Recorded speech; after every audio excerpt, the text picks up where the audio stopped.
I'm just wanting to know, here we are 2 years later, and we were back to having seen some doctors, and we're talking in vitro fertilization. So what are your thoughts? I want to have another baby, but I don't want to deal with everything leading up to the possibility of maybe I might be able to. Is the things that you don't do that you regret more than the mistakes you make? I am thoroughly enjoying these look back and talk back specials. I think we are seeing a side to Kody and the sister wives that we don't get on the regular series.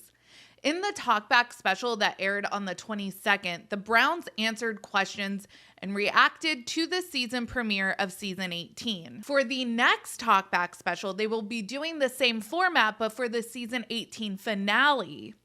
For the first part of the look back specials, Kody and the wives took a look at selected clips from the earliest seasons, including Robyn's pregnancy announcements, Robyn's dress debacle, Meri's catfishing situation, and we revisited Meri and Kody's journey to decide whether or not to do IVF. I want to discuss what Kody and Meri had to say now as they looked back on this very emotional and agonizing journey. We have a lot to talk about. Let's get into today's video.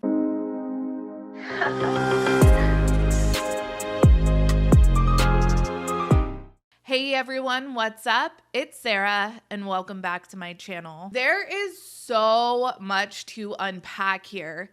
Kody says back in, I think it's like 2012-ish, it's the things you don't do that you regret rather than the mistakes that you make. That certainly hits differently in 2023 when talking about this family, doesn't it? You asked me one time, yes or no, are you going to do it or are you going to not? So I guess I'm asking you yes or no. Do you want to have another baby with me or do you not? I would do it if nature just did it, if God just, Right. it was just happened. Because of the stakes, I'm not burning in my gut to do it. You know what I'm saying? I say no. Before we get into what Meri and Kody had to say in 2023 as they looked back on Meri's fertility struggle, I think it's important that we talk about what a woman's role is in a polygamous marriage because that provides important context. Infertility and the journey to conceive can be an excruciating journey for any person or couple that wants to have a child. Utilizing science to help you conceive is expensive, and there's no guarantees. It can be a heartbreaking struggle under the best of circumstances. The best of circumstances being having the financial resources to do IVF and having a supportive partner with which to embark on that journey. In fundamental Mormon polygamy, the goal is for the husband to retain a minimum number of wives and have as many children as possible in order to elevate their status in the celestial kingdom. Women in Mormon fundamental polygamy have their worth tied directly to the amount of children they can produce. And oftentimes, when a woman is past her childbearing years, she is retired, for lack of a better word, by her husband. She is relegated to the periphery as the husband likely has younger wives with which to keep on siring children. Oftentimes, a couple doesn't know they will have a struggle conceiving until they actually start trying to conceive. Kody is 22, if I remember correctly, and Meri is 19 when they get married. The intention was always for them to bring on more wives. I'm not sure if the intention was for the second wife to be Meri's ex-sister-in-law, but such is life. Meri was raised in polygamy. I think her father had 5 wives. She literally grew up seeing firsthand what her destiny was to be if she followed in her mother's footsteps and decided to live polygamy too. Meri says it took her 5 years to conceive and have Leon.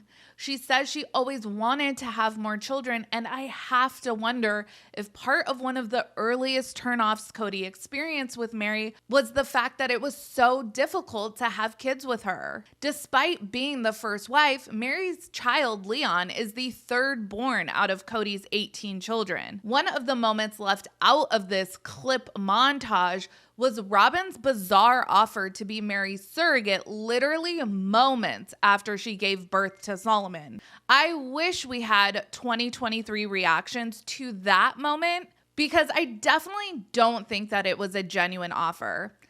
I actually took it as an especially shitty move by Robyn. Like, you know, Kody and Meri are struggling in their relationship. You are the 10 years younger favorite wife. You clearly have no problem getting pregnant.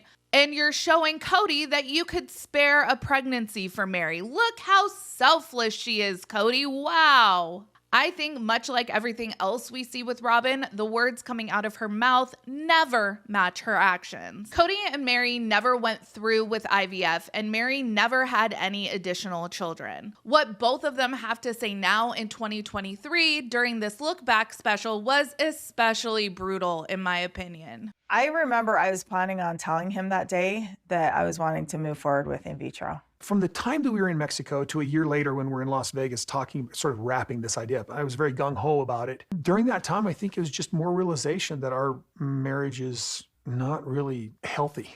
I see how Kody is with different ones of his children, and I don't know where a 10 or 15-year-old of mine would fall into that. Retrospectively, I'm really glad we didn't have any more children. It just wouldn't have been good for the child. So Meri recognizes that Kody's relationships with his kids have a direct correlation to the kind of relationship he has with that child's mother. And Meri wonders how a 10 or 15-year-old child of hers would be treated by Kody. Fucking brutal. For Kody's part, he is just really glad he and Meri didn't have any more children because it wouldn't have been good for the child. So he is aware he is a punitive parent showing conditional love to his children, and he is acknowledging if he and Meri were to have had any more children, that child would have been a victim of his mistreatment. Well, what about Truly? What about Savannah? What about any of the kids he had when for 5 seconds he thought that it was a good idea, only to regret his life decisions later? You know, she also said the waiting list is like 8 months. 8 months? Yeah. I don't even know if I want a baby in 8 months. Kody stays mimicking Michael Scott when he says he changed his mind about IVF a year later with Meri. What a shitty thing to flip-flop on. To hem and haw over if Meri gets to have another child, that is one of the cruelest things Kody has ever done, in my opinion. Like I said at the beginning of this video, I am really glad they are doing these specials because I feel like we are seeing a different side to Kody and his wives. Or should I say, ex-wives. In a teaser for the next Look Back special, we see Kody flip out about watching back the Christmas fight with Janelle. I think it's high time Kody face questions and take some accountability for what he has said and done on the show. I've been critical of the one-on-one tell-all format because I feel like it really lets Kody and Robyn weasel out of the harder questions. But let's keep these specials coming, TLC. Oh, and make them available on all streaming platforms that already host the show. Let's stop fucking around with that. Anyways, let me know your thoughts on this IVF look back. As always, make sure you like this video and subscribe to my channel. Be sure to check out my second channel, Sarah Spills. A link for that will be in the description of this video, and I will have a new video for that channel out next week.